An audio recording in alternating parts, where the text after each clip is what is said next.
A week before my sister's wedding, I learned the real reason my parents wanted me there. Not to plan it, but to babysit 10 screaming kids. The same wedding I designed, decorated, and paid deposits for. I stood frozen in the hallway as Dad said, "It'll save us money." "Clea doesn't have much going on anyway," Mom laughed. My sister agreed. Their words burned through me like acid. But I smiled because right then I decided to give them exactly what they thought. I was someone invisible. And when the wedding day came, they finally noticed the one person missing. People always said our family looked perfect from the outside: Sunday dinners, matching sweaters at Christmas, polite smiles in every photo. What they didn't see was who cooked those dinners, who organized those holidays, who made the smiles possible. That was always me, Claire. The dependable one, the fixer, the quiet sister who handled everything so nobody else had to lift a finger. When Megan got engaged, I didn't hesitate. I offered to plan her wedding as my gift. No fee, no conditions. I spent months sketching table layouts, testing color palettes, comparing florals, and tasting menus. Every night, my living room turned into a studio: fabric swatches, sample candles, lists of vendors. My parents bragged to their friends about our daughter, the event designer. But they never once offered to help. They just assumed I would handle it because I always did. Still, I told myself it was love. Family love, the kind that expects nothing in return. I wanted the day to be perfect for Megan. She was the golden child, carefree, adored, and used to getting her way. I'd grown up cleaning her messes, covering for her missed curfews, her broken promises. When she hugged me after I offered to plan her wedding, she said, "You always know how to make things beautiful, Claire." I didn't realize then she meant useful. The week before the wedding, Asheville bloomed with early spring. The sky was soft blue. The air smelled like rain and lilacs. I drove across town every morning coordinating deliveries at the park venue. I didn't mind the work. It was exhausting, but satisfying until that night. I came home early and heard them in the living room. My father's voice was calm, practical, like he was discussing the weather. "No need to hire a sitter. Claire can handle the kids." I remember the sound of my mother's agreement, the soft chime of her laugh. Megan's voice followed, bright and careless. "Yeah, she's good with kids. She won't mind." They had planned it all. 12 kids from family, friends, cousins, co-workers. A whole daycare disguised as a wedding reception. I leaned against the wall, heart pounding, hearing my own name tossed around like it belonged to a service, not a person. I wanted to walk in to confront them, but I didn't. Instead, I crept upstairs, opened my wedding binder, and stared at every note I'd written in neat cursive, color codes, timelines, vendor deposits paid under my name. For the first time, all that order looked like a cage. That night, something shifted. I realized I wasn't their daughter. I was their free labor, and I knew before the sun rose that this wedding would not go the way they imagined. I didn't sleep that night. I lay there staring at the ceiling fan, its blades slicing through the dark, each turn cutting deeper into my thoughts. Every sound from downstairs, the hum of the fridge, the clink of dishes, reminded me I was in a house that took and never gave. By morning, I wasn't angry anymore. I was empty. It was the kind of numb that comes after years of being told you should be grateful. I made coffee, answered a few client emails, pretending everything was normal. But in the quiet between sips, I replayed their words. "She doesn't have much going on anyway." They didn't just underestimate me. They erased me. That afternoon, I drove downtown to meet Lydia, my best friend since college, at a cafe called Copper Cup. It smelled like espresso and rain-soaked pavement. Lydia walked in late, her curly hair, damp laptop tucked under her arm. One look at my face and she didn't even bother sitting down before asking who did what. I told her everything. How I'd spent months planning Megan's dream wedding. How my parents had just volunteered me to babysit a dozen kids like it was part of the package. Lydia's expression shifted from disbelief to disgust. They said that she asked word for word. She leaned back, arms crossed. "Claire, that's not family. That's free labor." I laughed softly, bitterly. "Yeah, but that's how it's always been. I'm the fixer." Her voice sharpened. "Then stop fixing. Let 'em fall apart for once." Her words hit me like a slap, and something inside me woke up. When I got home, I opened my wedding binder, the one I'd poured every ounce of energy into. My handwriting filled every page. Notes, color swatches, invoices. It used to represent control and love. Now it felt like proof of my captivity. I flipped to the first page where I'd written Megan Dawson wedding in elegant gold ink. Without thinking, I tore it out. The paper ripped clean down the middle. I sat there for a long time, surrounded by pieces of my own effort until a calm, focused silence filled the room. No tears, no shaking, just clarity. I opened my laptop and pulled up my vendor list. First, the catering company. The biggest invoice. My finger hovered over their number before pressing dial. The manager answered with a cheerful voice. "Hi, "This is Claire Dawson," I said, steady and polite. "I need to cancel the catering order for the Dawson wedding this Saturday." There was a pause. "All of it?" "Yes, all of it." She hesitated. "But we're fully booked." "There's a deposit. Send the invoice to David Dawson," I said, and hung up. Next, the decor vendor, then lighting, then rentals. Each call was easier than the last. I didn't shout, didn't explain. I just unbuilt the wedding I'd created, piece by piece, until it existed only in their assumptions. When the final email went out, I leaned back and stared at the ceiling again. But this time, the spinning fan didn't feel suffocating. It felt like movement forward. That night, I booked a suite at a boutique hotel overlooking the French Broad River. Just for the weekend, I told myself somewhere peaceful, somewhere that didn't require me to fix anything. The confirmation email popped up on my screen. "See you Saturday." I smiled. For once, I meant it. The next morning, I woke to the soft hum of my phone vendor replies stacking up like dominoes. Some were polite confirmations, others irritated at the last-minute cancellation. One subject line read, "Confirmation catering. Contract voided. Another lighting rental canned per your request." Each message felt like a small breath of air filling lungs that had been tight for years. By noon, the Dawson wedding was gone. At least the version I'd built. All that remained was the chaos they'd created. I forwarded every email and invoice to my father with a single line. "Future correspondence should go to you." No explanation, no apology, just boundaries in writing. Later that day, I drove out of Asheville toward the boutique hotel I'd booked, the Riverside Haven. The drive wound through mountain roads washed in soft sunlight. My playlist hummed quietly, as if even the music knew to stay calm. I checked in early, using my own name for the first time in months, where it didn't feel tied to someone else's demands. The clerk handed me a key card with a warm smile. "Enjoy your stay, Ms. Dawson." The suite smelled of cedar and linen. From the balcony, I could see the French Broad River snaking between the hills, sunlight glinting off its surface. For the first time, I wasn't thinking about seating charts or centerpieces. I ordered coffee, set my phone on silent, and let the world continue without me. By Friday evening, Megan started texting. "Hey, just checking. Are the table runners in your car? Then Mom says the florist can't reach you."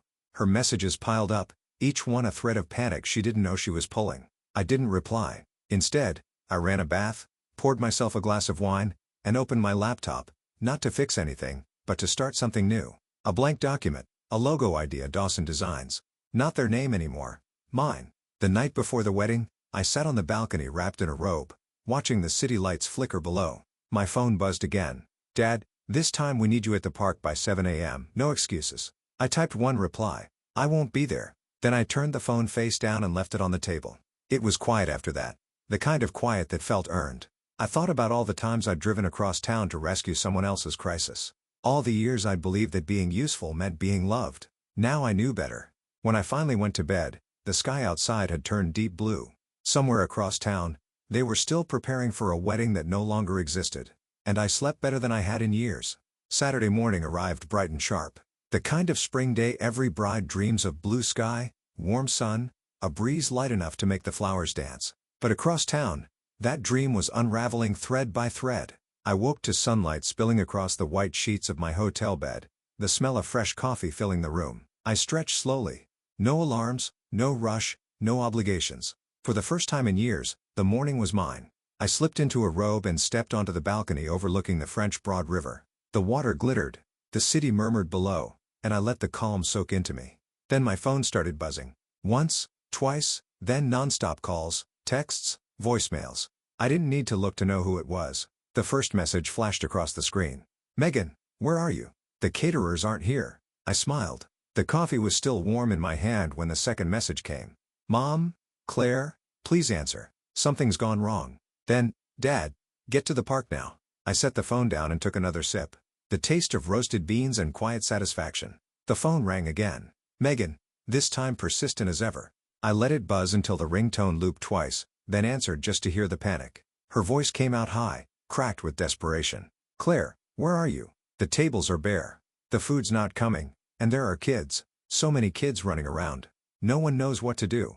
I leaned against the balcony railing, eyes on the river. "Sounds like a mess, Claire." "This isn't funny," she snapped. "You were supposed to be here. We can't fix this without you."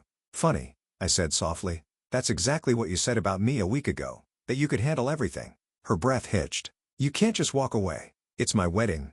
And it was my work," I said. "But you didn't seem to care about that." There was a long silence broken only by distant shouting on her end, someone yelling about napkins, a child crying, maybe a guest arguing. I could picture it perfectly, the chaos blooming where my order used to be. Then Megan's voice cracked again. "Just please, Claire. I'm begging you." I let the moment hang just long enough for her to taste it. Then I laughed quiet, almost kind. "Don't wait for me," I said. "And don't wait for the buffet." She gasped, and before she could respond, I hung up. The phone vibrated again immediately, but I let it ring until it went silent. For the next hour, I didn't check it once. I read a magazine, ordered room service, and took my time with breakfast. The world outside could spin however it wanted. I wasn't part of that storm anymore. By noon, the messages poured in. Lydia texted first, "Are you seeing what's happening online?" Followed by a photo, a candid from a guest's Instagram story. Rows of empty tables, wilted flowers, and a group of restless kids tearing through the park in formal clothes. The caption read, "When your planner quits on the wedding day, #chaos. I laughed out loud, not cruelly, just in disbelief at how poetic it all was. Then another text came from Pamela, one of my mother's friends. "Claire, I don't blame you one bit. They took advantage for too long. Everyone's talking. David's furious. Megan's crying. Linda is pretending she's sick. Total disaster." I set the phone aside and let the satisfaction sink in. Not as vengeance, but as balance restored. By mid-afternoon, I went down to the spa for a massage I'd booked days earlier. The music was soft, the lights dim. As the therapist pressed gentle circles into my shoulders, I thought of every time I'd sacrificed my peace for theirs. Every favor. Everyone could you just that had stolen another piece of me. It was all gone now. When I came back to my room, my phone had 27 missed calls. Dad had left a voicemail, his voice heavy with fury and pride, swallowed by panic. "Claire, you've made your point. Come clean this up. You're embarrassing us." I deleted it without listening to the rest. Evening came and I stepped out onto the balcony again. From here, the city looked golden, the sun dipping behind the hills. I ordered a cocktail, the kind I'd always said was too expensive for me, and watched as the lights of downtown flickered on. Somewhere across Asheville, my family was still scrambling to put out a fire they'd started themselves. The next day, my inbox filled with aftermath. Pamela again sending updates like news dispatches. They hired a last-minute catering service sandwich trays for 150 people. Cost them $3,000. Another half the guests left early. People are calling it the most awkward wedding in town. I scrolled through each message, slowly absorbing the wreckage. Then came one from my cousin Matthew, who'd been there. "You were right to walk away," he wrote. "Uncle David tried to blame you, but everyone saw through it." Aunt Linda cried when the food truck showed up. "Megan won't talk to anyone." I read it twice, then typed back, "Thanks, Matthew. Some lessons come expensive." That night, I poured another glass of wine and sat by the window, the city quiet beneath me. The chaos was over. The world hadn't ended. In fact, it felt like it was just beginning again. This time on my terms. When the phone rang once more, I almost didn't answer. But curiosity won. It was Megan. Her voice was smaller now, stripped of the usual confidence. "Claire, I just wanted to say I'm sorry. I didn't mean to make you feel used." I let her words hang. There was a time I would have filled that silence for her, softened it, forgiven her before she even asked. But not this time. "You didn't make me feel used, Megan," I said quietly. "You made me realize I was." She didn't reply. I heard a shaky breath, then a whisper. "Well, never fix this, will we?" I thought for a moment. "You never fixed it before," I said. "So why start now?" And with that, I ended the call. Outside, the last light of the day broke across the river like gold glass. I raised my glass to it and whispered almost to myself to boundaries. 2 days later, I drove back home. The air felt lighter, the kind that follows a storm finally spent. My house was quiet. No voicemails, no texts, just peace. On the kitchen table, sunlight pulled over my laptop, still open to my new project folder, Dawson Designs.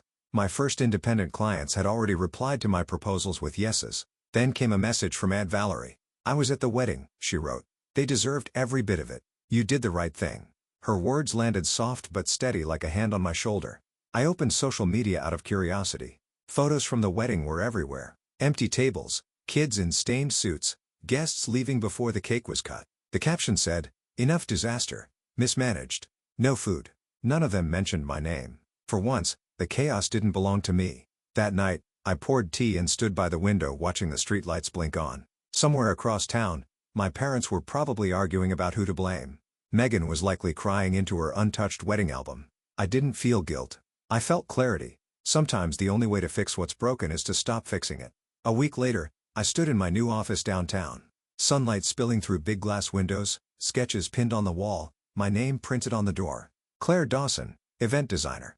My phone buzzed with a text from Lydia. Told you they'd learned the hard way. I smiled, sipping my coffee. Maybe they finally did. Family doesn't mean servitude. Sometimes walking away is the loudest way to say enough. If you've ever had to draw a line with your own family, tell me in the comments below. Hit like, share this story, and subscribe for more true stories of quiet revenge and self-respect.